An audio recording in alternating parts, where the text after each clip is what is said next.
स्वागत नेपाल सर आजको कार्यक्रममा यहाँलाई हार्दिक स्वागत छ। एकदम धेरै धेरै धन्यवाद यहाँहरू सबै साथीहरूलाई। स्वागतजी जतिको विद्वत मान्छे होइन, तपाईँ जतिको अब यति सिद्धान्त विचारमा स्पष्ट मान्छे, आज सबैले आलोचना गरिरहेको प्रधान न्यायाधीशलाई बचाउन चाहिँ तपाईँ किन लाग्नु भएको?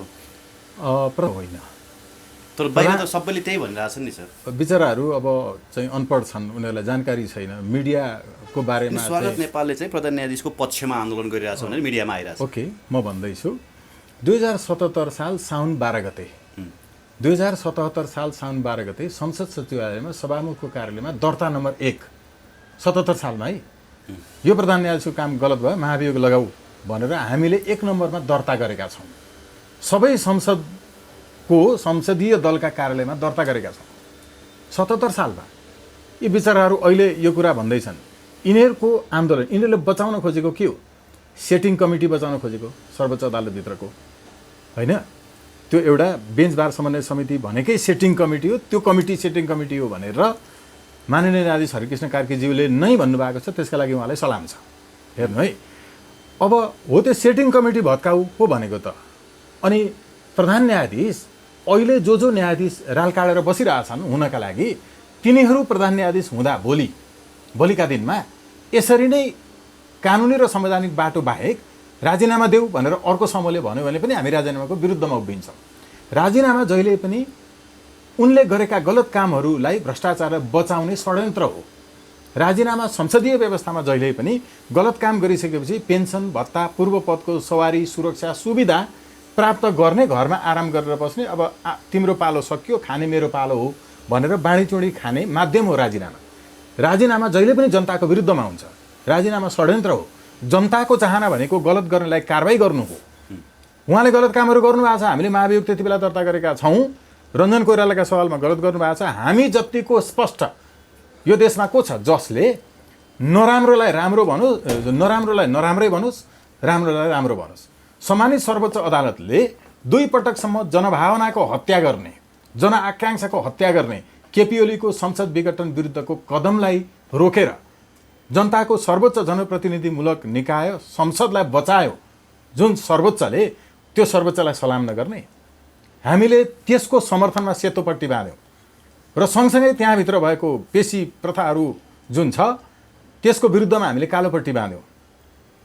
बारले पेशी व्यवस्थापन वैज्ञानिक ढङ्गले गर्नुपर्छ भनेको समर्थनमा सेतो बाँध्यौँ। तर बारले सेटिङ कमिटी बचाउनुपर्छ भनेर आन्दोलन गरेकोमा हामीले त्यसको चाहिँ विरोध गरेर कालोपट्टि बाँध्यौँ। हामी राम्रोलाई राम्रो, नराम्रोलाई नराम्रो भन्दैछौँ। यस्तो भन्न सक्ने नेपालमा कोही देख्दैन। लिएर जाँदाखेरि बारले स्पष्ट तपाईँलाई भनेको होइन, तपाईँकै फेसमा बारका अध्यक्षले भन्नुभएको छ कि हामी न्यायालयभित्रको विकृति हटाउनको लागि परेका छन्, तपाईँ र हाम्रो एजेन्डा मिल्छ। तर तपाईँहरू किन यसरी पैसा खाएर चाहिँ पक्षमा लडिरहनु भएको छ भनेर त शम्भु श्रेष्ठले त शम्भु थापाले त आरोपै लगाउनु भएको छ नि। के अरे शम्भु थापाहरूको काम चाहिँ यदि उहाँले यो आरोप लगाउनु भएको भने त्यसको होइन, तपाईँहरू आन्दोलन गरिरहेकै ठाउँमा सेतोपट्टि बाँधेर आन्दोलन गरिरहेकै ठाउँमा अगाडि उहाँले बोल्नु भएको छ। कोही अधिवक्ताहरू पैसा खाएर आन्दोलनमा उत्रेका छन् भनेर पक्षमा होइन। सुन्नु न, कानुनले, कागजले, प्रतिवेदनले उहाँहरू चाहिँ तस्करहरूको पक्षमा हुनुहुन्छ। उहाँहरू चाहिँ सेटिङवाला हो। उहाँहरूको पेसा कानुन व्यवसाय होइन, उहाँहरूको काम सेटिङ गर्ने हो भन्ने कुरो त हरिकृष्ण कार्कीज्यूको प्रतिवेदनले भन्यो नि। अब अर्को कुरा हेर्नुहोस्, हामीले अघि भन्यौँ कि यहाँ सेटिङ कमिटी बचाउनुपर्छ भन्ने पनि आन्दोलन हुन्छ। म उहाँहरूलाई चुनौतीपूर्वक भन्न चाहन्छु। र अर्को कुरा तपाईँहरूलाई जवाफ दिनुभयो भन्नुभएको थियो नि, त्यति बेला हामीले भनेका थियौँ तपाईँहरूको आन्दोलन सेटिङ कमिटी भङ्ग गर्नुपर्छ भन्ने हो र तपाईँहरूको आन्दोलन हामीले चाहिँ खान पाएनौँ, ठुला मुद्दा हाम्रो भागका न्यायाधीशलाई दिएन भन्ने आन्दोलन होइन र। त्यसो पो हो यो आन्दोलन? हो, आन्दोलन भनेको सेटिङ बचाउनलाई हो। माननीय न्यायाधीश हरिकृष्ण कार्कीज्यूको प्रतिवेदन अनुसार नेपालमा सेटिङ, जसको पेसा वकालत होइन सेटिङ गर्ने हो, तिनीहरू त यिनै अघि तपाईँले नाम लिनुभएका वरिष्ठहरू र बारको नेतृत्व नै हो नि त। त्यो त प्रतिवेदनले भनेको छ नि त। अब यतिको भन्दाखेरि त बार नेतृत्वले राजीनामा दिन नपर्ने एउटा। अर्को कुरा हेर्नुहोस्, आन्दोलन यो बारको र उसको सवालमा 3 धारको छ है। एउटा सोझै पक्षमा छ जसले सेतोपट्टि मात्रै बाँधेको छ। अर्को सोझै सेटिङ बचाउन खोज्छ, कालोपट्टि मात्रै बाँधेको छ। हामी सेटिङ भत्काउनुपर्छ, राम्रा कामको प्रशंसा गर्नुपर्छ, नराम्रा कामको विरोध गर्नुपर्छ, संसदीय व्यवस्था अन्त्य गर्नुपर्छ, न्यायाधीशको संसदीय सुनवाई अन्त्य गर्नुपर्छ भन्नेहरूले कालो र सेतोपट्टि बाँधेका छौँ। देख्नु भएकै छ, मिडियामा आएको पनि सबैले जनताले देखेको त यही हो। हामीले सेतोपट्टि र कालोपट्टि किन बाँध्यौँ यो चाहिँ बुझिदिनु पऱ्यो कि अब यो भएको हुनाले जसको कामै केवल तस्करहरूको, जसको कामै केवल सेटिङवालाहरूको, जसको कामै कानुन व्यवसाय होइन कि पार्टीको तर्फबाट सोझै न्यायाधीशहरू बनाउनुपर्छ भन्ने लबिङ, जसले संसदीय चुनाव हारेर नसकेपछि अदालतमा राजनीति गर्न छिरेको छ, जसका प्रमाणपत्रहरूदेखि लिएर जन्मदर्ताहरूसम्म शङ्कास्पद छन्। अब यस्ता मान्छेहरू वरिष्ठ, यस्ता मान्छेहरू चाहिँ नेतृत्व, जसले जनताको मुद्दा हेर्नु हुँदैन भन्छ, जसले जनता न्याय माग्न आउँदाखेरि अदालतको गेटमा छेक्छु भन्छ, अनि यो कानुन कर्मी हुनसक्छ, कानुन व्यवसाय हुनसक्छ कि यो अघि भनेको कमिसन खोर, तस्कर, त्यही सेटिङवाला हो कि होइन? उहाँहरूको पेसा कानुन व्यवसाय हो भने त वकालत गर्नुपर्छ नि, सेटिङ बचाउने हुन्छ। स्वागत सरहरूले योभन्दा अगाडि गोपाल पराजुलीलाई पनि जबरजस्ती निकालिँदाखेरि तपाईँहरूले त अब्जेक्सन जनाउनु भएन त? त्योभन्दा अगाडि अरू प्रधान न्यायाधीशहरूलाई पनि निकालिएको छ यस्तै गरी। यहाँनिर देखाउँ, हेर्न चाहनुहुन्छ?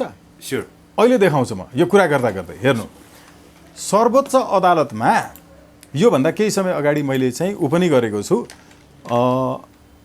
पोस्ट पनि गरेको छु। सर्वोच्च अदालतमा राणा शासन अझै छ भनेर लेख्ने मान्छे मै हो। चोलेन्द्र शमशेरको जुडिसियल कु भनेर लेख्ने मान्छे यही हो। यहाँ हेर्नुहोस्, यो कति बेलाको तपाईँ हेर्न सक्नुहुन्छ यहाँ मिति।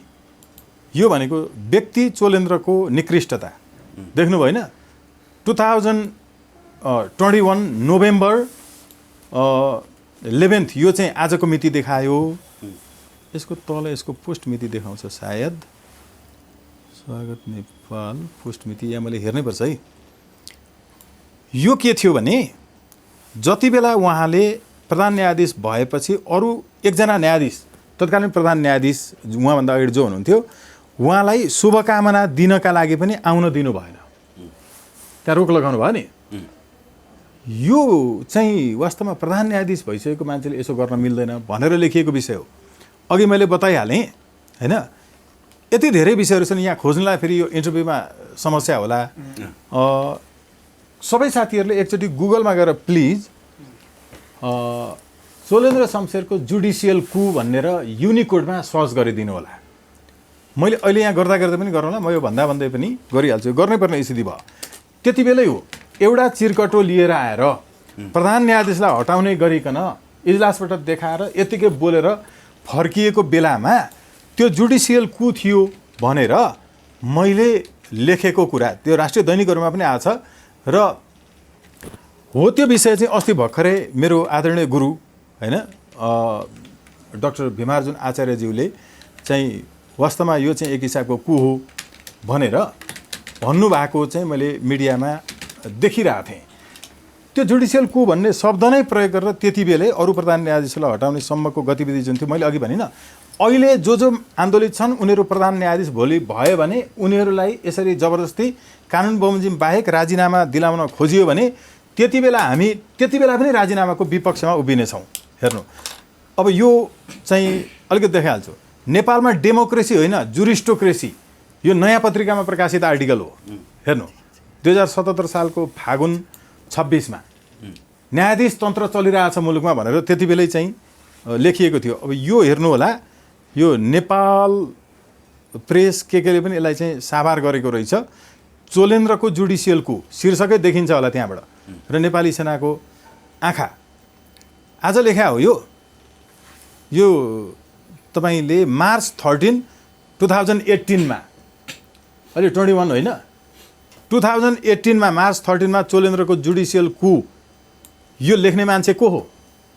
यतिको फारसाइटेड कोही छन् नेपालमा? खतरा छ भनेर लेखेको छ, महाभियोग लगाउनुपर्छ भनेर लेखाएको छ। तर आज राजीनामाको विरुद्धमा मलाई सर्वोच्च अदालतले, बार काउन्सिलले विद्वान भनेर प्रमाणपत्र पो दिएको छ त। सर्टिफाइड विद्वान त होला नि त होइन, उहाँहरू जस्तै उहाँहरूलाई विद्वान मान्ने हो भने। तर certificate it does not certify, किनभने व्यवहारले सर्टिफाई गर्छ को विद्वान भन्ने कुरो।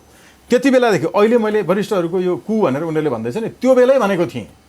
तर पनि अहिले राजीनामा भनेको चाहिँ उहाँले गरेका गलत कामहरूबाट बचाउने षड्यन्त्र हो। राजीनामा जनताको विरुद्धमा हुन्छ, राजीनामा बाँडीचुँडी खानेहरूको आपसमा मिलिजुली हो, तपाईँ अब घरमा बस्नुहोस्, अब हाम्रो खाने पालो, यस्तो आन्दोलन हुन्छ? आन्दोलन हो यो जस्तो यो कि सजाय हुनुपर्छ भन्ने कुरा बताउँदाखेरि अनि चोलेन्द्र शमशेरको पक्षमा हो कि विधिको पक्षमा, संविधानको पक्षमा हो, कानुनको पक्षमा हो कि कसको पक्षमा? त्यसो हो भने जसले त्यसो भन्छ उनीहरू पार्टीको तर्फबाट न्यायाधीश बन्नेहरूको पक्षमा हुन्। उनीहरू व्यक्तिको नाममा सार्वजनिक जमिन ल्याउनेहरू नै प्रधान न्यायाधीश बन्न लागेको त्यस्ताहरूको पक्षमा हुन्। यिनीहरू भ्रष्टहरूको पक्षमा हुन्। यिनीहरू संस्थागत भ्रष्टाचार र भ्रष्टाचारीको पक्षमा हुन्। योभन्दा प्रमाण के चाहिन्छ? कसैले यसमा तर्क गर्न सक्छ? कुनै एउटा न्यायाधीश, कुनै एउटा वकिल तपाईँ मसँग राखेर गर्नुहोला वा एक्लै सोध्नुहोला, बन्दी प्रत्यक्षीकरणको मुद्दा पनि हेर्नुहुन्न, हेर्न दिनु। अहिले जति भइरहेछ त्यो त हाम्रो आन्दोलनको बलले भएको हो। हाम्रो आन्दोलन एक हिसाबले सफल भइसक्यो। उठाउनु भएको थियो मुद्दा। हाम्रो आन्दोलन त सफल भइसकेको छ। अब हामीले आन्दोलन नगरे पनि हुन्छ एक हिसाबले भन्ने हो भने। तर हामी न्यायालयको समूल परिवर्तनका लागि, शुद्धिकरणका लागि आन्दोलन गर्दैछौँ नि त। हामीले त कम्तीमा अरू आन्दोलन गर्दै गर्नुहोस्, बन्दी प्रत्यक्षीकरणको मुद्दा नरोकिदिनुहोस् है भनेका थियौँ। अब बन्दी प्रत्यक्षीकरणको मुद्दा उहाँहरूले हेर्न थाल्नुभयो। हाम्रो आन्दोलन सफल भइसक्यो, तर यतिले पुग्दैन, किनकि यो एकछिन पपुलर हुने कुरा होइन। आमूल रूपमा परिवर्तन गर्नु छ, जनताको बनाउनु छ न्यायपालिकालाई। यसकारण पो हामी भनिरहेछौँ त। के भन्न खोज्दैनुहुन्थ्यो? होइन, मैले यहाँ सोध्न खोजेको 19 जना न्यायाधीशहरूले जसरी अहिले एक हिसाबको यो आन्दोलन गरिरहनु भएको छ नि, जनताको पैसा खाएर यसरी आन्दोलन गर्न मिल्छ, मुद्दा हेरिदिन भन्न मिल्छ? उहाँहरूलाई जाने पैसा छ नि, यो जनताकै रगत पसिनाले तिरेको करबाट जाने होइन सर? यस्तै हुँदाखेरि कयौँ वर्षदेखि बल्ल बल्ल मुद्दाको पालो आएको, आज पनि नहेरिएपछि अब कति धकेलिन्छ? अनि गर्दा गर्दै न्याय माग्दा खोज्दै बलात्कारी उम्केर गइसकेको हुन्छ। अनि यिनीहरू यहाँ आरामसँग डकार्दै खानेहरू यस्तै हुँदा नि वकिलहरू मारिन्छन् के? यस्तै हुँदा न्यायाधीशहरू मारिन्छन्। मर्निङ वाकमा जाँदै गर्दा मारिएको त थाहा छ नि हामीलाई, होइन? जनताभित्र त्यो गढेर बसेको जुन आक्रोश छ, त्यसको रगत पसिना आँसु खाएर त्यहाँ डकार्दै बसेर जनताका मुद्दा नहेर्नेहरू नि, यिनले जीवनको अन्तिम कालमा मैले कति अपराध गरेको छु भन्ने सोच्छन् होला। यिनको मुखमा पानी छिर्दैन होला सायद त्यो अप्ठ्यारो भएको बेलामा पनि। र अघि मैले सङ्केत गरिहालेँ, एउटा मान्छेलाई चित्त दुखेपछि नि त्यो भ्रष्टको कारणले, त्यो सेटिङवालाको कारणले अनावश्यक रूपमा चाहिँ पीडितले न्याय नपाउने, निरपराधी जेलभित्र बस्नुपर्ने थुनुवाहरू लगायतको जो मुद्दाहरू छ बन्दी प्रत्यक्षीकरणको, यिनीहरू बस्नुपर्ने, यसको बदला तपाईँको तर्क आफ्नो हिसाबमा ठिक होला, उहाँहरूको आफ्नो हिसाबमा होला, तर यो बारभित्र भएको लफडाको कन्टिन्युटीले के परिणाम दिन्छ त? फाइनली परिणाम त यस्तै हुन्छ। अघि भने जस्तो जनतामा आक्रोश आउँछ, न्यायाधीशको हत्या हुन सक्छ, वकिल मारिन सक्छ। कतिको तपाईँको चाहिँ अब अकल्पनीय ढङ्गको चाहिँ यो यहलीलाको सवालमा चाहिँ अर्को चाहिँ अकल्पनीय नै परिणाम आउन सक्छ। यसैले अब नागरिकहरू हरेक दिन हजारौँको सङ्ख्यामा अदालत छिर्नका लागि अदालतले नै बोलाएको तारिक पर्चा र पेशीको पर्चा बोकेर हातमा बसेका छन्। उनीहरू अदालतभित्र प्रवेश गर्न पाइरहेका छैनन्। एकैचोटि त्यो हजारौँ मुद्दा भएका सबै मान्छेहरू तारिक पर्चा बोकेर तिमीले मलाई आज बोलाएको अदालत, म अदालत छिर्छु भनेर अदालतको गेटभित्र एकैचोटि प्रवेश गरेर न्यायाधीशलाई बाहिर ल्याउन सक्छन् र त्यहाँ न्यायाधीशलाई भित्र जान नदिने वकिलहरूलाई बाहिर घोक्रे ठ्याक लगाउन सक्छन्। परिणाम यो हुने गरिकन स्थिति तयार हुँदैछ। हामीले त आह्वान गरेका छौँ। अहिले हेर्नुहोस्, जिल्लाको न्यायाधीशहरू र उच्चको न्यायाधीशलाई मुद्दा नहेर्नका लागि भनेर बारको अध्यक्ष र महासचिवले जो एउटा फरमान जारी गरे, यो स्थितिलाई भड्काउने सार्वजनिक अपराध हो, स्थितिलाई भड्काउने फौजदारी अपराध हो। अनि भोलि त प्रधान न्यायाधीशलाई पनि भित्र छिर्नै नदिने भनिएको हो। अब भोलि प्रधान न्यायाधीशलाई भित्र छिर्न नदिनेहरूलाई रोकआउट गर्न नदिने हाम्रो फेरि आन्दोलन छ नि त। तपाईँहरू प्रतिरोधमा उत्रिने पूर्ण रूपमा अर्को वार हुने भयो नि त। त्यहाँभित्र हेर्नु होला, होइन? हामी चाहिँ त्यति उहाँहरू जस्तो थर्ड क्लास अदालतभित्र पसेर आज अदालतभित्र उहाँहरूले जुन प्रदर्शन गर्नुभयो नि, बाहिर गएर माइतीघर मण्डलमा गएर जनताले किचिपिची पार्छन् तिनलाई। हेर्नुहोस्, त्यहीँ आक्रमण हुन्छ। हिम्मत छ बारमा गर न, अदालतभित्र आन्दोलन हुन्छ, तर गेटमा 4-5 करोडको गाडी चढ्ने अब अधिवक्ताहरू कहाँ माइतीघरमा गएर उफ्रिन्छ? अनि हाम्रो जस्तो गाडी प्रहरीले पनि फोडोस् भनेर लाग्छन् र तपाईँको 25 लाखको गाडी अनि फोडिहाल्छ नि। 4-5 करोडको हुनु पर्यो। तर त्यति बेला फोडेको गाडी 25 लाखको मात्रै थिएन होला। होइन म सामान्य 60 लाखकै हो होइन 25 लाखको गाडी त 5वटा आउँथ्यो नि। पाँच मेरो एउटा गाडीले 5वटा आउँथ्यो। त्यो गाडी फोडेको हो नि त। 1 करोड 20 लाखको गाडी फोडेको हो नि त मेरो। होइन र 2600 सीसीको गाडी कमैले चढ्छन् होला कि। त्यही चढ्न होइन यो सेटिङ यिनीहरूको। 6-7 करोडसम्मको गाडी चढ्ने अधिवक्ता पनि रहेछ नि त यही नेपालमा। त्यो त राम्रो हो त। त्यो सुन्दा पो अचम्म लाग्यो क्या। होइन त्यो त राम्रो हो नि। अधिवक्ताहरूको व्यावसायिक बन, राम्रोसँग गर। इन्टरनेसनल केस अधिवक्ताहरूले नि त्यो मुद्दा हेरे बापत कमाएको पैसा त्यो 8 करोडको गाडी चढ्न पुग्छ। तिनीहरू सबैको अफिसमा गएर यस्तो खोज्नु न। तिनीहरू सबैको अफिसमा गएर यस्तो होइन ट्याक्स तिर्ने, भ्याट बिल दिने, कम्पनीमा दर्ता गरेको यस्तो गरेर खोज्नु। अनि हो त्यो त भइहाल्छ। ढोकैमा टाँसे हुन्छ। ट्याक्स नतिरेको कारणले, छलेको कारणले पक्राउ परेका होइन नि त ती वरिष्ठहरू यही पुतली सडकबाट। थाहा छ नि।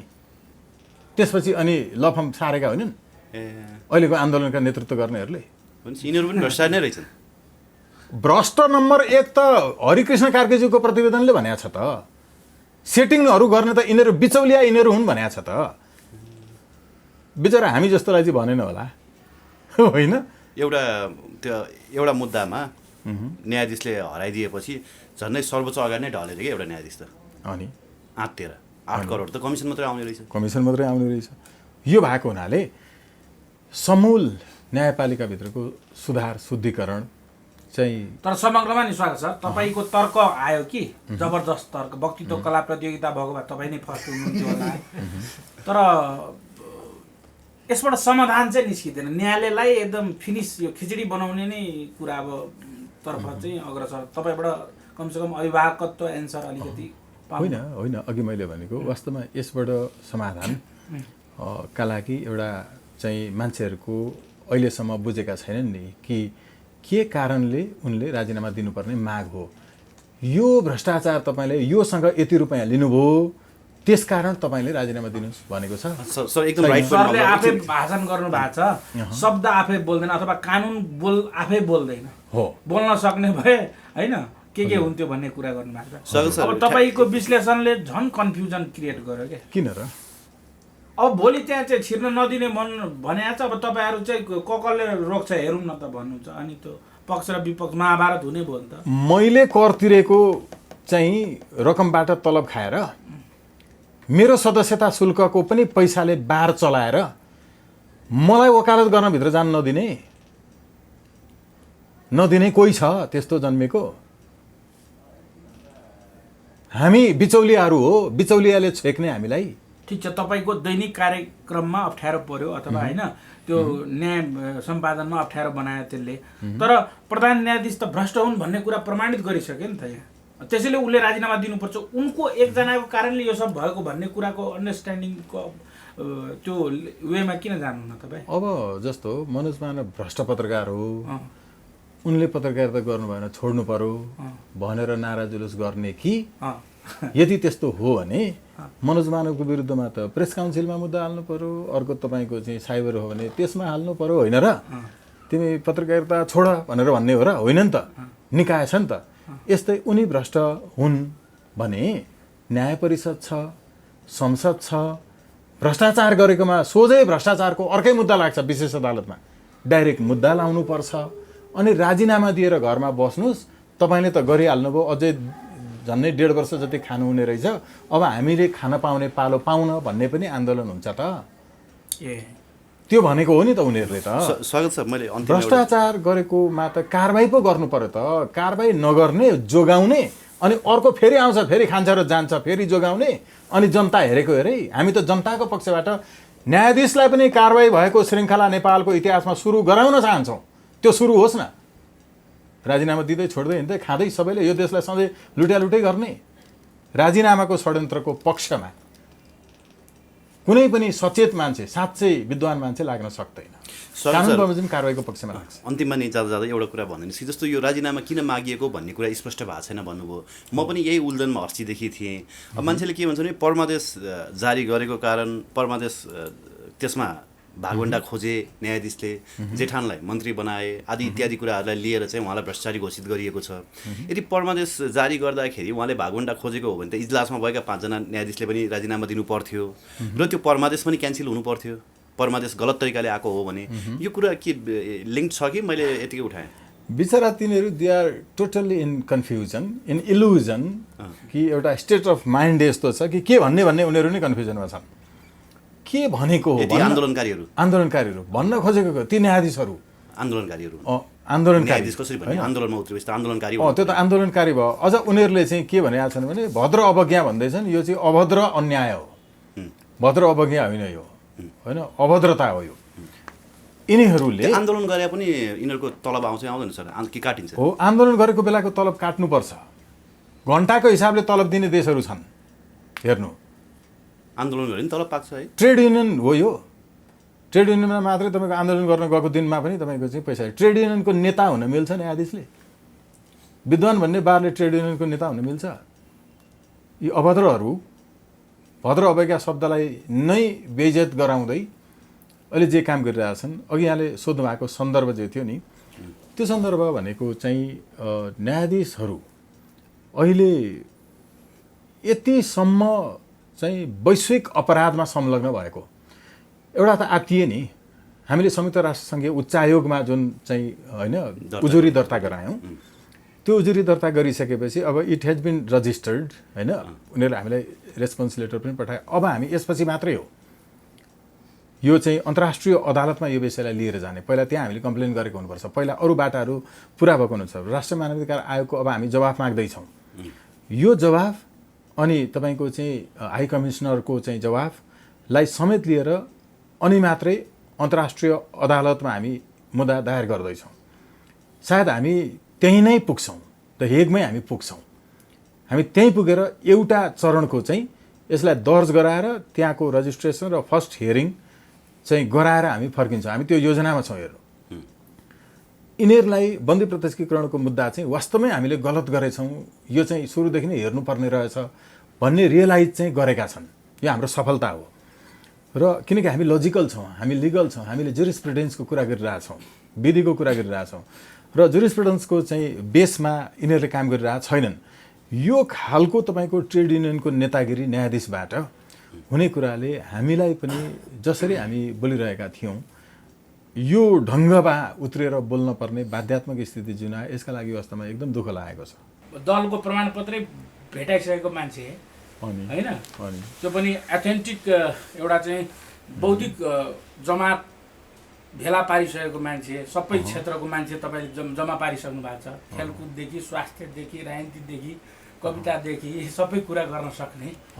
अनि फेरि यो हल्ला चाहिँ कसरी आयो कि राजा ल्याउनुपर्छ यो देशमा भन्ने वकिलहरूसँगै देखिनु भएकोले त्यस्तो कुरा आयो कि? अब हेर्नु न, यहाँ को के वादी हो भन्ने चाहिँ छुट्याउनै गाह्रो भयो। किनभने राजावादी पार्टीको महामन्त्री नेकपा एमालेको आधिकारिक उम्मेदवार हेर्नु है, राजावादी को हो, को के वादी हो?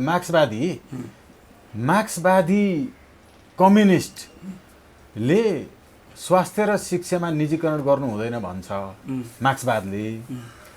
तर मेडिकल कलेजहरू र अरू कलेजहरू अनि हस्पिटलहरू चाहिँ मार्क्सवादीहरू कम्युनिस्टहरूले जत्तिको कसैले खोलेको छैन।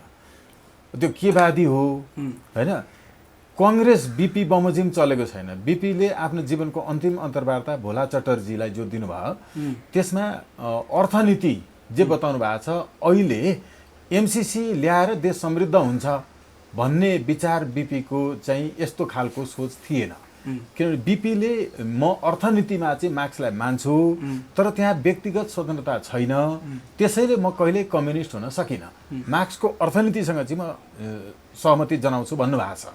अनि कङ्ग्रेसहरू कङ्ग्रेस जस्तो छैन, बिपीको विचार जस्तो छैन, कम्युनिस्टहरू कम्युनिस्ट जस्तो छैन। तिनका निजी चाहिँ हस्पिटल र कलेजहरू हेर्दाखेरि उम्मेदवार हेरो राजावादीको उम्मेदवार पो एमालेको उम्मेदवार छ, अनि उता हेरो प्रचण्डले हँस्या हतडामा भोट हाले होइन, अनि नेपाली कङ्ग्रेसले उता हालो, साझा विवेकशीलले नेपाली कङ्ग्रेसलाई हाल्यो राष्ट्रिय सभामा।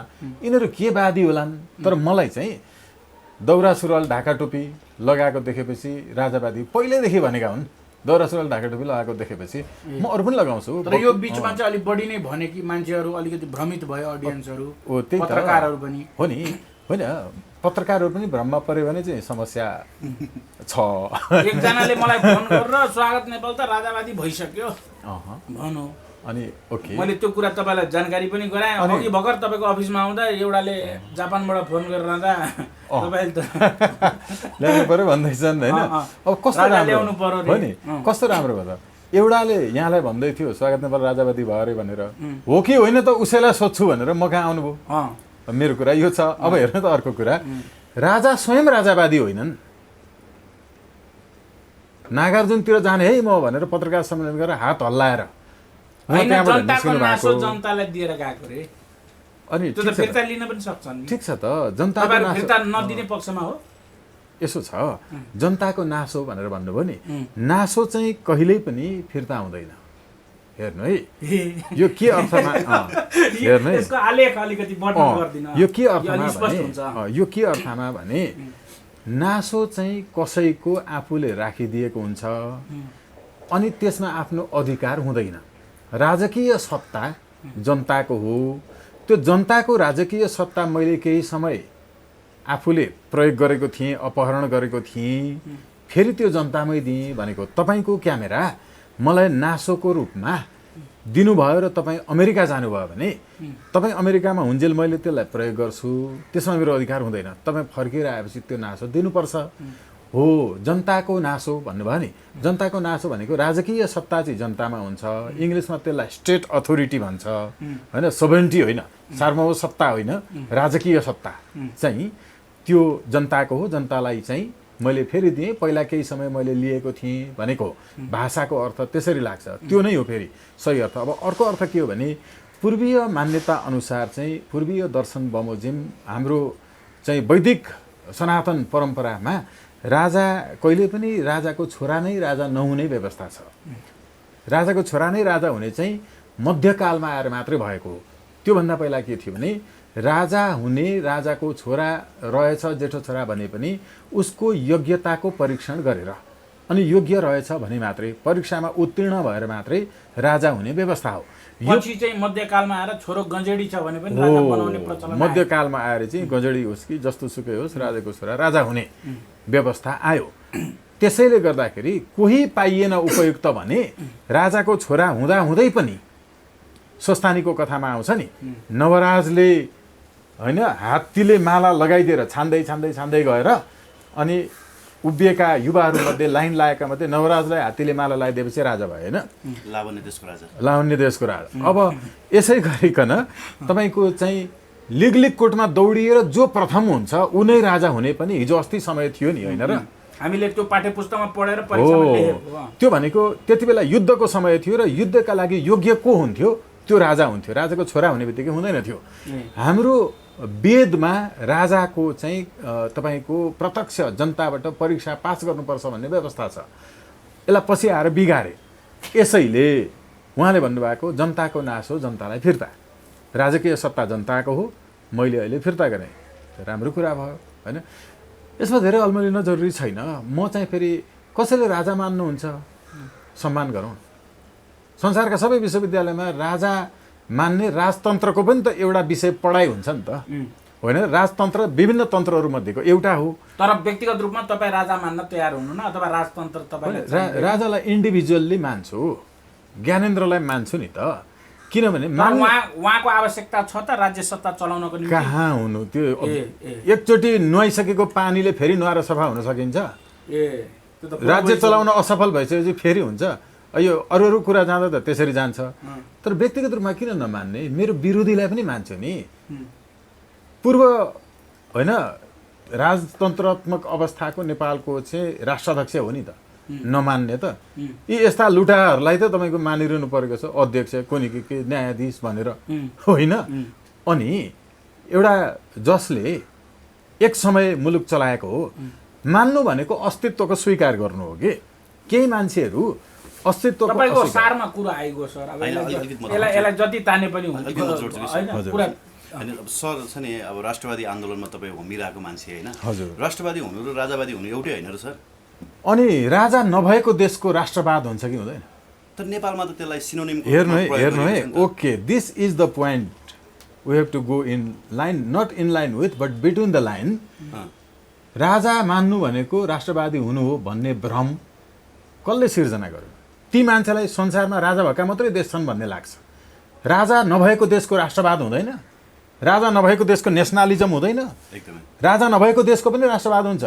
चाइनाको राष्ट्रपतिले मेरो देशतिर फर्किएर मात्रै कर्के नजर लाएर हेऱ्यो भने आँखा फुटाइदिन्छु भनेर गयो नि, होइन? एयरपोर्टबाट नेपालमै बिदा हुने बेलामा नेपालमै। त्यो राष्ट्रवाद होइन। राजा नहुँदा राष्ट्रवाद हुँदैन। त्यो बिचरा थाहै छैन। यति कुरो थाहा छ त त्यही मात्रै भन्छ नि त, होइन र? राजा नभएको देशको पनि राष्ट्रवाद हुन्छ। राष्ट्रवाद भनेको चाहिँ it's not associated with any monarch.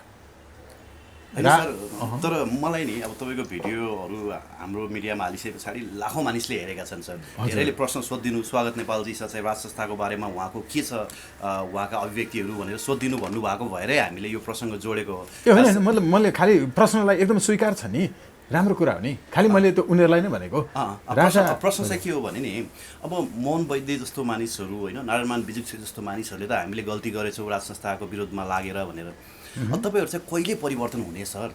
तपाईँहरू पनि राष्ट्रवादी बन्नु पऱ्यो नि। अनि राष्ट्रवादी बन्नु भनेको चाहिँ राजा मान्नु हो। अहिलेका युवाहरूले त्यही भनिरहेको होइन, उहाँको आशय होइन, के भने मोहन वैद्यले माने, नारायणमान बिजुक्सेले माने, तपाईले किन नमान्ने? होइन, अहिलेका युवाहरूले यो भनेका छन् भने पनि म अहिलेको युवा होइन। म अहिलेको युवा होइन जो राइट टु रिजेक्ट मान्छ, राइट टु रिकल माग्छ। जनताले प्रत्यक्ष रूपमा चुन्नुपर्छ भन्छ। यो देश चलाउनेको तपाईँको भोट निर्णायक हुनुपर्छ भन्छ, मेरो भोट निर्णायक हुनुपर्छ भन्छ। यो देशका अधिकांश युवाले मैले जे भनेको छु त्यो भन्छन्।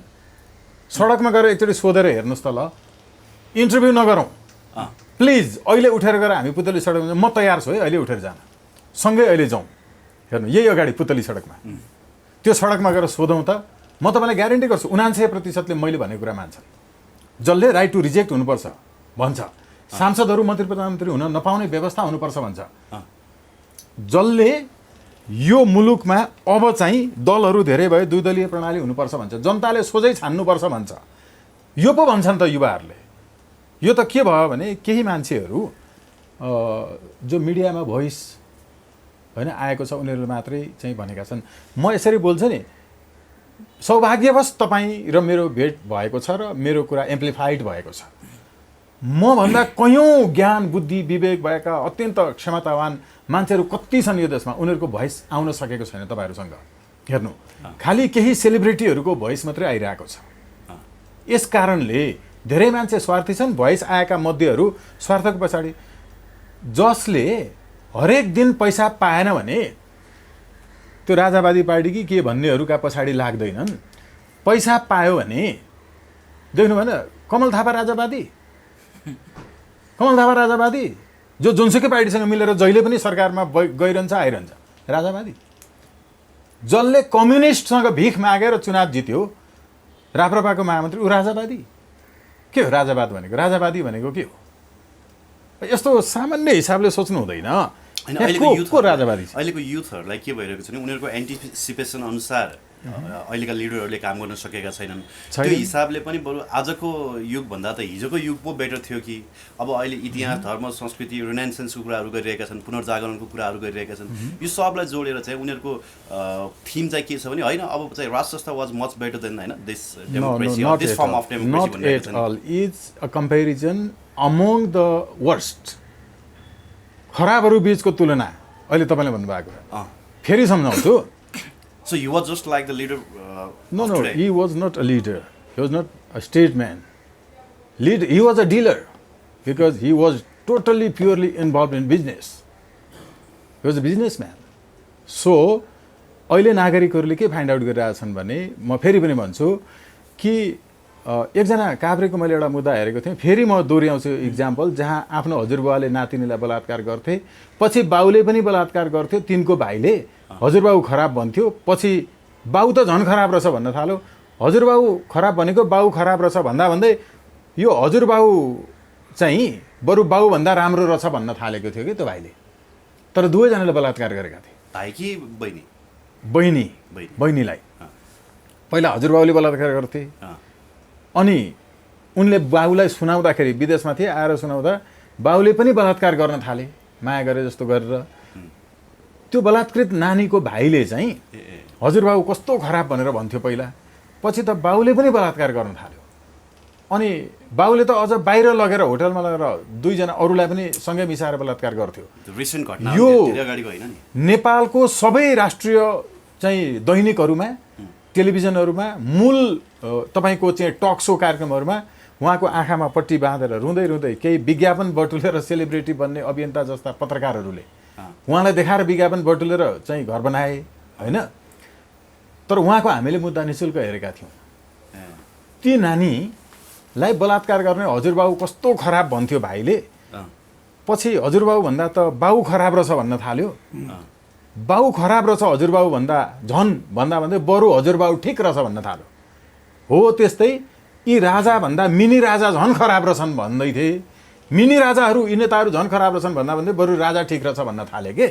हो यो अवस्थामा नेपाली जनता छन्, दुवैजना बलात्कारी हुन्। त्यो हजुरबाउ र बाउ यस्तै पर्सेप्सन त्यस्तो भइरहेछ नि त। अब जनताहरूले कसलाई विश्वास गर्ने, स्वागत नेपाललाई विश्वास गर्ने कि सुरेन्द्र भण्डारीलाई विश्वास गर्ने त? यसो गर्ने मैले कम्पेरिजनको लागि मात्रै उहाँको नाम लिएँ फेरि। यस्तो छ, सुरेन्द्र भण्डारीज्यूको त किन नाम लिने र होइन। जनताले स्वागत नेपाललाई पनि विश्वास नगर्ने, उहाँलाई पनि विश्वास नगर्ने, कसलाई विश्वास गर्ने भने जसले यो अभियान राजनीति भन्छ उसले सबभन्दा आफ्नै सम्पत्ति विवरण सार्वजनिक गरेको छ कि छैन पहिला। हो त्यस्तो चाहिँ यो पृथ्वीमै हामी मात्रै हो सङ्गठन जसको पहिल्यै अभियान थाल्दाखेरि नै डे 1 देखि हाम्रो सम्पत्ति विवरण यो 7 वर्षदेखि सार्वजनिक छ सबै हाम्रा कमिटीमा हुने मान्छेहरूको। यस्तो बालकृष्ण न्यौपानेहरूले त भ्रष्टाचारै गर्नु भएको छ नि, उहाँहरूले किन सार्वजनिक गर्नु पर्यो? अनि मैले चाहिँ बस्नु नै भएको छ। ओके हो यहीँनिर छ समस्या। सार्वजनिक ओहदामा बसेका थिए र केपी ओली प्रचण्डहरू, उनीहरूले नै गरे हो नि त देश रसातलमा पुर्याएको। त्यसैले राजनीतिबाट जसले भ्रष्टाचार गर्ने योजना बनाएको छ, अहिले पनि गरिरहेको छ, अभियान भनेर चलाइरहेको छ र विदेशमा तातो घाममा काम गरेर चाहिँ पठाएको पैसा चाहिँ यहाँ बटुलेर आदि आफू राखेर आदि चाहिँ सेवा गरे जस्तो गरेर घर जग्गा गाडी इत्यादि जोडिरहेछन्। यिनको सार्वजनिक भएको छ, यी नेताहरूको सार्वजनिक भएको छ।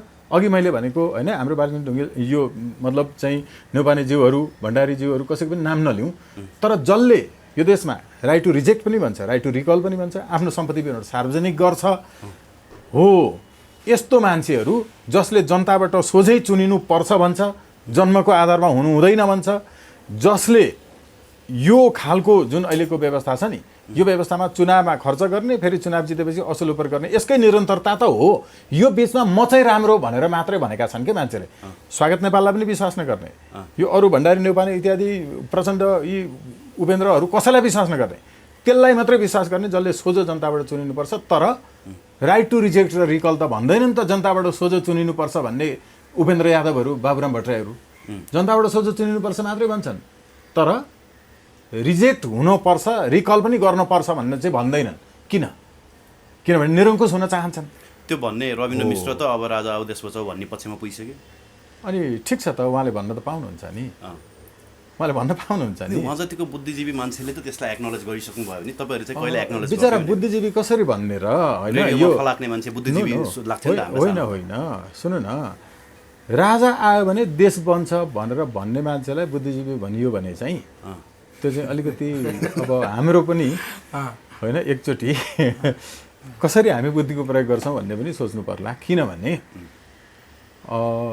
आफू केही नगर्ने, लुटेर खाने, आफ्नो भिजन केही नहुने, मेरो भिजन केही छैन, म केही जान्दिनँ, जनतालाई जनमत सङ्ग्रह गर्नु भनौँ, उनले जनमत सङ्ग्रहबाट एउटा निर्णय लिन्छन् अनि नेता चाहिँ म हुन्छु अरे। यस्तो नेता हुन्छ? नेताले आफूले नेतृत्व गर्छ, आफूले भन्छ ल भोलि जनमत सङ्ग्रह घोषणा भयो भने उहाँ सिरक ओढेर सुत्नुहुन्छ, जनताले भोट हालिसकुन्, अनि जहाँ बहुमत आउँदो रहेछ त्यही मान्छु भनेर हुन्छ नेता? यस्तो हुन्छ भन्नु त? यस्तो नेता हुन्छ? यो कार्यकर्ता हुने पनि राम्रो हैसियत भएन के। नेतृत्वले के गर्छ भने ल भोलि घोषणा भयो भने भोट यहाँ हाल्नुहोस् है भनेर आफूले भन्छ के। आफ्नो चाहिँ विचार छैन, जनतामा दिउँ, जनताले जे भन्छन् त्यही। यसो न, जनतालाई अब यसो गर्नुपर्छ भन्नुपर्छ के। हामी चाहिँ जनतालाई भन्दैछौँ तपाईँको भोट ठुलो पावर हो, तपाईँको भोटको दुरुपयोग गर्नलाई भोट फिर्ता लिने व्यवस्थामा जाउँ, हामी यो भन्दैछौँ। नेतृत्व त यस्तो हुन्छ कि युगको नेतृत्व भनेको यो हुन्छ। तर यो चाहिँ अहिले जसुकैले माने पनि नमाने पनि संसारभरका युवाहरूले यही चाहेका छन्, नेपालका पनि। तपाईँले बेला बेला फेसबुकमा देख्नुहुन्छ नि, ल अब युवराज खत्री राष्ट्रपति प्रधानमन्त्री फोटो टाँसिदिरहेको हुन्छ होइन, त्यो युवाले के चाहिरहेको छ भने म डाइरेक्ट निर्णय गर्न पाऊँ, को हुने देशको सरकारको प्रमुख को हुने, म निर्णय गर्न पाऊँ, मेरो भोट निर्णायक होस्। त्यो भनेको प्रत्यक्ष हो। तर गलत गरेर भने फिर्ता बोलाउन पाऊँ, पहिला जस्तै निरङ्कुश हुनलाई नछोडौँ हो। यो चाहिँ आम युवाले चाहेका छन्। तपाईँ सामाजिक सञ्जालतिर सबैतिर हेर्न सक्नुहुन्छ। त्यस्तो डाइरेक्टली इलेक्टेड भयो भने त ज्ञानेन्द्र साई भोलि राष्ट्रपति हुन्छ। जोसुकै होस् न त, तपाईँ र म किन चिन्तित हुने, किन चिन्तित हुने? यति सानो सोच छ र मेरो।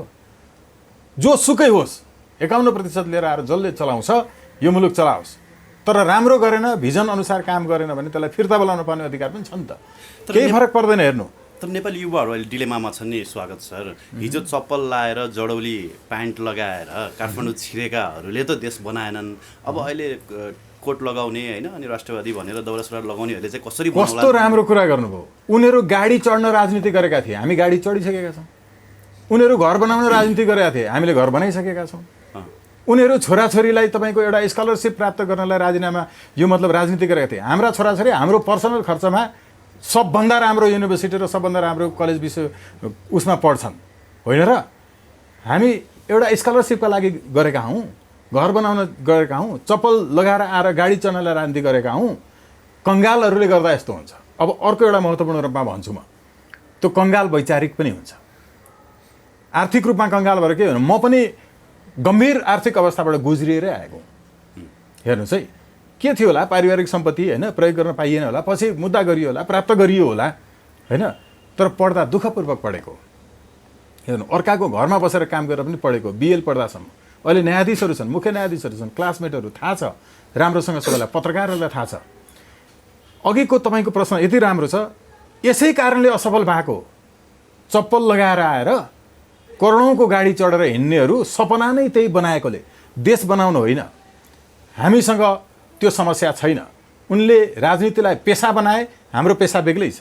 हामी कानुन व्यवसायीहरू हौँ, हाम्रा बिजनेसहरू छन्, हाम्रा साथीहरूको त्यो छ जसले एक पेट खाना पनि आफ्नो परिश्रमबाट गरेन, आफूले गरेको कामबाट चाहिँ आज वा कुनै पनि साँझको सब्जी किनेन। यी नेताहरू हरेकको बेलुका घरमा पाक्ने सब्जी कुन पैसाले किनिएको भन्ने खोजौँ त, त्यति खोज्यो भने निस्किहाल्छ। अनि यस्ताले राजनीति गर्दा त्यस्तै त हुन्छ त। हामी जस्ताले गर्दा पो हुन्छ त। जो पढेको छ, जसलाई घर बनाउन राजनीति गर्नु पर्दैन, जसलाई छोराछोरी पढाउन राजनीति गर्नु पर्दैन, जसलाई गाडी चढ्न राजनीति गर्नु पर्दैन, भइसकेकाहरूले पनि गर्न सकिन्छ होला नि त, सकिन्न र? त्यसकारण हामीमा स्वार्थ छैन नि त, होइन र? के का लागि गर्ने हामीले? सबै टिम तपाईँले हेर्नु पनि त्यस्तै छ। त्यसो आफैमा राम्रो प्रेम आलेले भ्रष्टाचार गर्दैनन् त? उनीसँग त प्रेम आलेले गर्ने त होइन, अर्बौको सम्पत्ति रहेछ। अब हेर्नु है त, केपी ओलीलाई छोराछोरी केही पनि छैन होइन। हामी सबै छोराछोरी नै हौँ होइन, एकछिनका लागि मान्नै पर्छ है। उनीहरूले एउटा इतिहास छ होइन, जे भए पनि नराम्रो काममा दुःख गरे बेग्लै कुरा हो, परिणाम बेग्लै आयो बेग्लै कुरा हो। तर उहाँले पनि किन भ्रष्टाचारीहरूलाई मात्रै संरक्षण दिएर मन्त्रीमण्डलमा राख्नुहुन्थ्यो? भ्रष्टाचार प्रमाणित भएपछि राजीनामा गर्न लाएर बचाउनुहुन्थ्यो। अहिले राजीनामा गर्न लाएर बचाउन खोजे जस्तै न्यायाधीशहरूलाई। किनभने चुनावका लागि खर्च बटुल्नु जरुरी थियो, व्यक्तिगत रूपमा होइन। व्यक्तिगत सम्पत्ति पनि पार्टीलाई उहाँले दिनुभयो एउटा सङ्गठनको नाममा। यो संसदीय व्यवस्थामा त्यो खर्च किन असुलुपर गर्छन्? अघि प्रेमाले इत्यादि भन्नुभयो नि, संसदीय चुनावमा उठ्नका लागि, जनतालाई भोट मासु भातले किन्नका लागि त्यहाँ पैसा चाहियो होइन। सँगसँगै सांसदहरू किन्नका लागि, संवैधानिक अङ्गका पदहरू किन्नका लागि, खरिद बिक्रीका लागि, यसका लागि हो। तर तपाईँले यो संसदीय पद्धतिको चुनावको प्रक्रियालाई अन्त्य गर्नुभयो भने तपाईँले यो खर्चिलो प्रणालीको चुनावै हुँदैन त। ऊ मन्त्री नै हुन पाउँदैन, ऊ योजनामा भाग लिन पाउँदैन, उसले सरुवा भाग लिन पाउँदैन, जहाँ प्रत्यक्ष रूपमा निर्वाचित हुन्छ सांसदहरू मन्त्री प्रधानमन्त्री हुन पाउँदैनन्। अनि त्यहाँ त न असुल उपरको कुरा हुन्छ, न सांसद बन्न खर्च हुन्छ होइन र? सुपथ छ त, बाटो क्लियर छ त हो। यो क्लियर हामीले देखाउन नसक्नु चाहिँ हाम्रो कमजोरी हो है। हाम्रो कमजोरी चाहिँ देखाउन नसक्नु। अब यो संसदीय प्रणालीको चुनाव जुन छ, यसलाई विस्थापन गर्नको लागि तपाईँहरूले पनि ब्यालेटकै बाटो रोज्नु भएको छ होइन? अब ब्यालेटको बाटोबाट सम्भव छ त? किनभने भोलि चुनावमा त तपाईँहरूलाई यिनीहरूले खाइपाइ आएका मानिसहरूले त जसरी पनि हराउनेवाला नै छन्। अनि जनताले तपाईँले भने जस्तै मासु भात नभइकन त भोट दिनेवाला छैनन्। तपाईँहरूसँग पैसा छैन, विचार राम्रो छ होइन, सिद्धान्त राम्रो छ। सिद्धान्त र विचारले मात्रै त राजनीति हुँदैन नि। स्वागत सर, यो चाहिँ एकदमै सही कुरा भन्नुभयो कि सिद्धान्त र विचारले मात्रै हुने स्थिति अहिले तत्कालै यो अवस्थामा चाहिँ छैन। तर के भयो भने पञ्चायत ढल्ने बेलामा पञ्चायत विरोधीको होइन, पञ्चायतका समर्थकहरूसँग शक्ति थियो, सत्ता थियो, पैसा थियो, तर ढल्यो त पञ्चायत। मङ्चु शासन ढल्दाखेरि शासनका पक्षधरहरूसँग सत्ता थियो, शक्ति थियो, सम्पत्ति थियो। तपाईँको चाहिँ तैमुरेलनहरू ढल्दाखेरि त्यस्तै थियो, होइन र? सबै शासन व्यवस्थाको विरुद्धमा वास्तवमा सही शासन व्यवस्थाको पक्षमा लाग्ने क्रान्ति कसरी सम्भव हुन्छ भन्ने यसको एउटा विज्ञान छ। 10% मान्छेहरू जहिले पनि नयाँ हुनुपर्छ भनेर त्यसका लागि उनीहरू सबै त्याग गर्न तयार हुन्छन्। बाँकी 10% मान्छेहरू पुरानै व्यवस्थाको पक्षमा हुन्छन्। गर्दा 20% भयो, 80% मान्छेहरू जहिले पनि तटस्थ हुन्छन्। ती मान्छेहरूलाई तपाईँले कसलाई भोट दिने दाइ दिदी भनेर सोध्नुभयो भने जसले जित्छ उसैलाई भन्छन्। हो, त्यो 10% पुरानाहरूको पक्षमा चाहिँ पुरानाहरू कहिले पनि लड्न भिड्न बाहिर आउँदैनन्। जस्तो राजा चाहिँ जानै हुँदैन भनेर भन्ने मान्छे, पञ्चायत ढल्नै हुँदैन भन्ने मान्छेहरू, पञ्चायत ढल्दै गर्दा राजाले चाहिँ अब यो व्यवस्था ल ठिक छ मैले छोडेर नागार्जुन गएँ भन्दा नागार्जुन जान पाइँदैन, यो देशमा गणतन्त्र ल्याउन पाइँदैन, हामी छौँ भनेर मर्न कोही सडकमा आयो? एकजना पनि मर्यो? एकजना पनि मरेन, एकजना पनि आएन सडकमा। तर नयाँ व्यवस्था ल्याउन खोज्ने चाहिँ एकजना पनि आएन है त्यति बेला। एकजना पनि आएन, कहीँ उठाइदैन त फेरि। हो, एकजना पनि आएन। पञ्चायत ढल्दै गर्दा 2046 साल चैत्र 26 गते राति 11:26 हजुर पञ्चायत व्यवस्था अन्त्य भएर बहुदलीय व्यवस्था सुरु भयो। त्यति बेला देशले रगत मागे मलाई बलि चढाऊ, पञ्चायत व्यवस्था, पञ्चायती प्रजातन्त्र जिन्दाबाद भन्ने एकजना मान्छे पनि आयो सडकमा पञ्चायत बचाउनुपर्छ, बहुदल ल्याउन पाउँदैन भनेर कोही आयो? कोही आएन। संसारमा कुनै यस्तो क्रान्ति छैन जहाँ पुरानो व्यवस्था ढल्दै गर्दा त्यो 10% मान्छे होइन यो बच्नुपर्छ भनेर सडकमा आएको होस् र मरेको होस्। यस्तो कहीँ उदाहरण छैन। यो उदाहरण नै सबै परिवर्तनको नियम हो। चेन्जको साइन्स यही हो, संसारभरि यही नियम लागू हुन्छ। राणा शासन ढल्दै गर्दाखेरि पनि त राणाका पक्षधरहरू त बलिया थिए नि त, होइन र? हामी जस्तो मान्छेहरू आएका छौँ त, छैनौँ? जसको अब आफैलाई भन्न गाह्रो हुन्छ, तर अलिअलि पढेकै छौँ, अलिअलि देश विदेश थाहा छ, अलिअलि ज्ञान बुद्धि छ। यस्ता मान्छेहरू धेरै अहिले 57वटा भ्रातृ सङ्गठन, 41वटा देशमा सङ्गठन, 77वटै जिल्लामा चाहिँ जिल्ला कमिटीहरू यो हिजो बनेको थियो र एक्लै सुरु गरेको कुरा हो नि त। 11 वर्ष अगाडि राइट टु रिजेक्ट सर्वोच्च अदालतमा दायर गरेर हिजो हामीले धेरै टाढा जानै पर्दैन। आजभन्दा 4 वर्ष अगाडि मात्रै व्यक्तिको नाममा सार्वजनिक जमिन आयो है लगेर खाएँ भनेर यही चाहिँ रत्न पार्कमा म एक्लै उभिएर कराउँदाखेरि मलाई त्यहीँबाट पक्राउ गर्यो। हाम्रो केन्द्रीय सदस्य युवराज कोइरालालाई अहिले पनि मुद्दा छ। हामीले त्यहाँ मुद्दा हाल्दाखेरि चाहिँ हामीले मुद्दा हाल्दा तयार गरेको कागजहरू जुन थियो त्यो कागज नै सरकारी साफ दस्तखत कृत्य बनायो भनेर हामीलाई जेल हालियो। मिडियाले पनि साथ दिएन त्यो बेला। हेर्नु, ललिता निवास प्रकरण हो, बालुवाटार जमिनहरू। अब त्यति बेला मिडियाले साथ दिएन, दलहरू बोलेनन्, नागरिक समाज चुपचाप भयो। सबैले अलिअलि मिलेर खाएका रहेछन्, मिडियादेखि लिएर नागरिक समाजसम्मले थाम्न नसक्ने। बालुवाटारको पैसा किन नखाने? अब उनकै पक्षमा लबिङ गरेन त न्यायाधीश बन्न आउँदाखेरि। अब यसो भएको हुनाले हामीलाई चाहिँ जेल हालियो, तर बार एसोसिएसन पनि बोलेन, मिडिया पनि बोलेन, हाम्रो आवाज दबाएको दबाई गरियो। बिस्तारै सारा मान्छे त्यसको पक्षमा लागे, तर आवाज कसले उठाएको थियो र मुद्दै चाहिँ कसले खपेर जेलै गएको थियो भन्ने त थाहा भएन नि मान्छेलाई। अहिले भर्खर यति बेला खोज्दैछन् कि त्यति बेलाका लिङ्कहरू भर्खर साथीहरूले सेयर भनेको के भने तपाईँ चाहिँ अरूलाई कन्भिन्स गर्न धेरै नहिँड्नुहोस्, तपाईँ कन्भिन्स्ड हुनुहोस् कि मैले ठिक गरेको छु, यो सत्यको बाटो हो, यो सही बाटो हो भनेर सुरु गर्नुहोस्।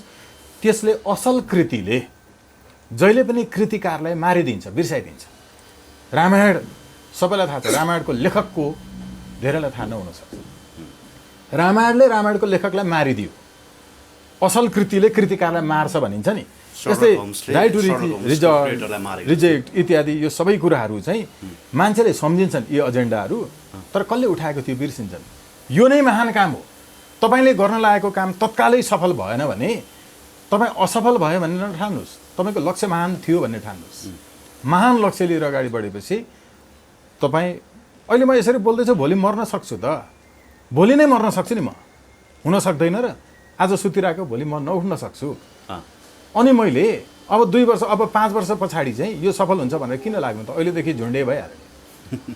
त्यसकारण हामीले गर्दै गरेको काम के हो, बाटो के हो, सही मार्ग के हो, यति भइसकेपछि त्यो अरूले पनि पुरा गर्छन्। मुलुकको आवश्यकता के हो, होइन नत्र हामी पनि सक्छौँ कि अहिले हामी जतिको मान्छे जुनसुकै पार्टीमा इत्यादि गएर जाने हो भने होइन अलिअलि सोसल रिकग्निसन पनि छ लोन सोन पनि पाइन्छ चुनावमा टिकट पनि दिइहाल्छ पाइहालिन्छ भइहाल्छ त हामी पनि गए हुन्थ्यो होला नि त तर जरुरी किन भएन अघि भने जस्तो त्यो राजनीति गरेर गाडी घर जोड्नु छैन नि त ओके स्वागतजी यहाँलाई धन्यवाद दिन चाहन्छु समय संवादको लागि आभार व्यक्त गर्छु धन्यवाद ज्ञापन गर्छु